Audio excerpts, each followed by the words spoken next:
혹시 이런 상상 해보셨나요? 은퇴 후 자녀들은 독립하고 배우자는 먼저 떠나고 텅 빈 집안에 홀로 앉아 끝없는 고독과 마주하는 자신의 모습을 말입니다. 상상만 해도 가슴이 철렁 내려앉는 이 순간 많은 분들이 고개를 끄덕이고 계실 것입니다. 아니, 어쩌면 이미 그 현실 속에서 살아가고 계실지도 모르겠네요. 매일 아침 눈을 뜨면 마주하는 것은 차가운 침묵뿐이고 저녁이면 혼자 먹는 밥상 앞에서 한숨만 깊어지는 그런 하루하루 말입니다. 끔찍한 상상이지만 불행히도 많은 시니어들이 실제로 겪고 있는 가혹한 현실입니다. 통계청 발표에 따르면 황혼 이혼은 지난 10년간 무려 2배 이상 급증했고 혼자 사는 65세 이상 노인의 수는 폭발적으로 늘어 이제 100만 명을 훌쩍 넘어섰습니다. 더 충격적인 사실은 이것입니다. 한국의 노인 자살률이 OECD 국가 중 1위라는 암울한 현실 말입니다. 경제적 어려움, 건강 악화, 그리고 무엇보다 극심한 외로움이 우리 어르신들을 벼랑 끝으로 내몰고 있습니다. 대한민국은 지금 노년의 고독이라는 거대한 쓰나미 앞에 속수무책으로 서 있는 상황입니다. 잠깐, 혹시 이런 생각하고 계시나요? 이미 늦었어, 나이 들어서. 뭘 새로 시작한다고? 절대 그렇지 않습니다. 오히려 지금이야말로 인생의 가장 찬란한 황금기를 맞이할 절호의 기회입니다. 실제로 일본에서는 60대에 새로운 취미를 시작한 다나카 할머니가 70세의 세계적인 서예가가 되어 전 세계를 순회하며 전시회를 열고 있습니다. 미국에서는 65세에 요가를 시작한 한 할아버지가 80세가 된 지금도 매일 새벽 5시에 일어나 요가 강사로 활동하며 젊은이들보다 더 건강한 몸을 자랑하고 있죠. 그렇다면 우리나라는 어떨까요? 서울 종로구에 사시는 김영숙님, 72세 5년 전 남편을 떠나보내고 깊은 우울증에 빠져 계셨던 분입니다. 하지만 지금은 어떨까요? 매주 화요일과 목요일 동네 커뮤니티 센터에서 탁구를 치고 주말에는 등산 동호회 활동을 하며 20대 손자보다 더 활기찬 일상을 보내고 계십니다. 처음엔 무서웠어요. 새로운 사람들을 만난다는 게 부담스러웠거든요. 하지만 용기 내어 첫 발을 내딛는 순간 제 인생이 완전히 바뀌었어요. 이제는 하루가 24시간으로는 부족할 정도로 바쁘고 행복합니다. 김영숙님의 환한 웃음 속에서 우리는 희망을 발견할 수 있습니다. 부산에 사시는 이재우님, 68세의 이야기도 놀랍습니다. 30년간 회사원으로 일하다 은퇴 후 무료함에 빠져 계셨는데 우연히 동네 복지관에서 시작한 스마트폰 교육이 인생을 180도 바꿔놓았습니다. 이제는 유튜브 채널을 운영하며 동년배 어르신들에게 디지털 활용법을 알려주는 인기 크리에이터가 되셨죠. 구독자 수가 벌써 5만 명을 넘어섰다고 합니다. 하지만 절망하지 마세요. 오늘 이 영상을 보는 바로 이 순간 당신의 남은 인생은 180도 달라질 수 있습니다. 고독을 젊음으로 바꾸는 비밀, 삶의 활력을 되찾아줄 강력한 열쇠가 바로 여기에 있기 때문입니다.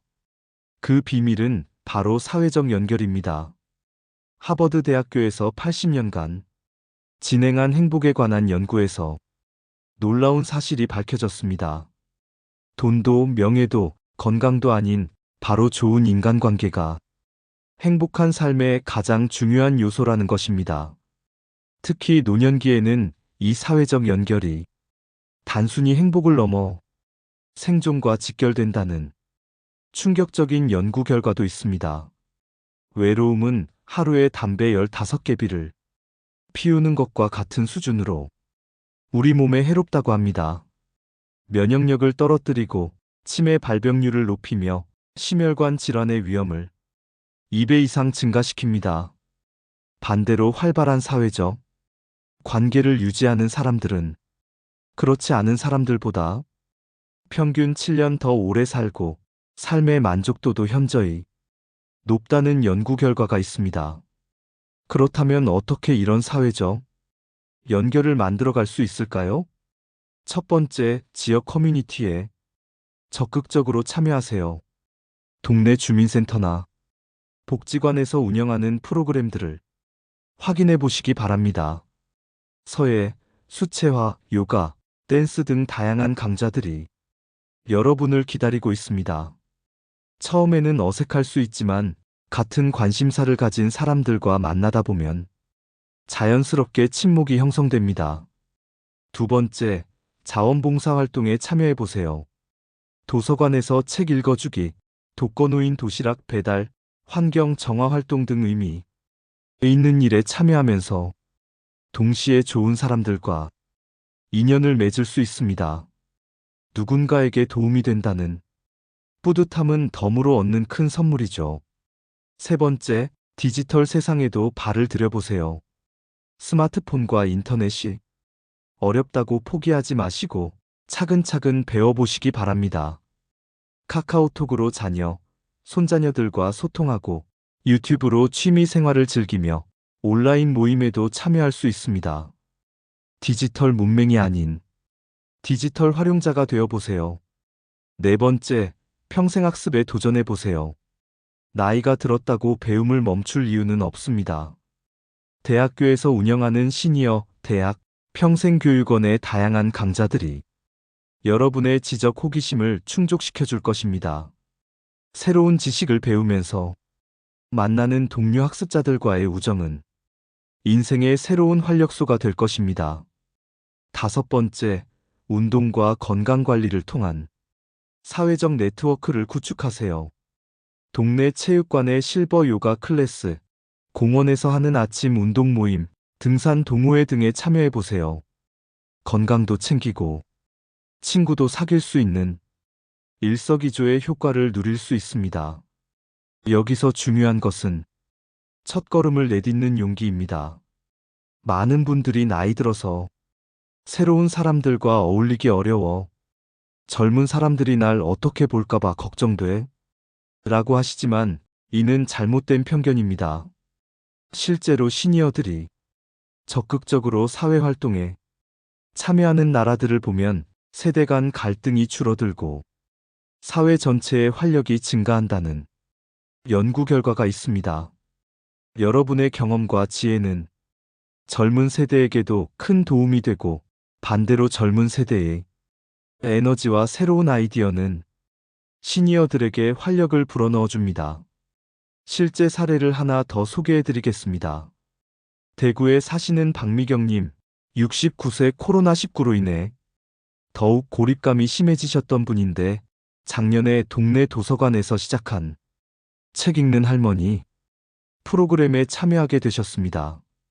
처음에는 책을 읽어주는 것조차 떨리셨지만 아이들의 반짝이는 눈망울을 보며 점점 자신감을 얻으셨다고 합니다. 이제는 매주 3번씩 도서관을 찾으시고 함께 활동하는 다른 할머니들과는 가족 같은 사이가 되셨습니다. 아이들이 할머니 언제 와요? 라고 물어볼 때마다 가슴이 뿌듯해져요. 내가 누군가에게 필요한 사람이라는 걸 느끼니까 매일이 감사하고 행복합니다 라고 말씀하시는 박미경님의 밝은 표정에서 우리는 희망을 봅니다. 더 이상 외로움에 갇히지 마세요. 더 이상 나이가 들어서 뭐 하겠어라는 자포자기의 마음으로 살지 마세요. 지금부터 제가 알려드린 이것들만 하나씩 차근차근 시작해도 여러분의 두 번째 인생은 놀랍도록 다채롭고 빛나는 황금기가 될 것입니다. 60대는 새로운 시작이고 70대는 지혜와 경험이 꽃피는 시기이며 80대는 인생의 진짜 완성을 만들어가는 소중한 시간입니다. 나이는 숫자에 불과합니다. 중요한 것은 여러분의 마음가짐과 행동력입니다. 오늘부터 당장 시작해보세요. 스마트폰을 들고 동네 주민센터에 전화해서 어떤 프로그램들이 있는지 문의해보세요. 산책하면서, 공원에서 운동하는 분들에게 말을 걸어보세요. 도서관에 가서 어떤 자원봉사 활동을 할 수 있는지 알아보세요. 작은 용기 하나가 여러분의 인생을 완전히 바꿀 수 있습니다. 이제 침묵하던 여러분의 심장을 다시 뛰게 할 시간입니다. 여러분의 황금 같은 나날들이 시작되길 진심으로 응원합니다.